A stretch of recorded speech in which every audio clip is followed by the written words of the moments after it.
নমস্কার বন্ধুরা, আপনারা সবাই কেমন আছেন? আশা করি ভালো আছেন। আপনাদের সাথে আমি খুব ভালো আছি। আর সকালে আমি ফুল তুলে নিয়ে চলে এসেছি, এই যে ফুল। আর আমি কী ফুল তুলেছি সব কিছু আপনাদের সঙ্গে শেয়ার করব। প্লিজ পুরো ভিডিওটা না দেখলে বুঝতে পারবেন না। পুরো ভিডিওটা দেখুন যে আমি কী ফুল তুলে নিয়ে এসেছি। আর এগুলো আমার গাছের না, এগুলো নার্সারির ফুল। আমি নার্সারি থেকে ফুল তুলে নিয়ে এসেছি। আর আমার বাড়ি সেরকম ফুল গাছ নেই যে আমি বাড়িতে ফুল গাছে ফুল তুলেছি। আমি প্রত্যেক সোমবারকে নার্সারি গেছি ফুল তোলবার জন্য।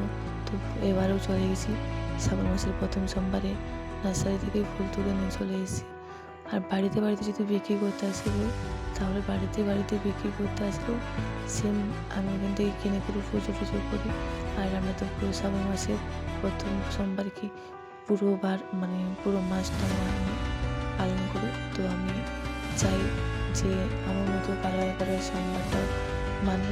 তো আমাকে অবশ্যই কমেন্ট করে জানাবেন। আর আমার ভিডিও যদি ভালো লাগে লাইক কমেন্ট শেয়ার সাবস্ক্রাইব করে রাখবেন, যাতে আমি ভালো ভিডিও আমি পোস্ট করতে পারি। আমি এখন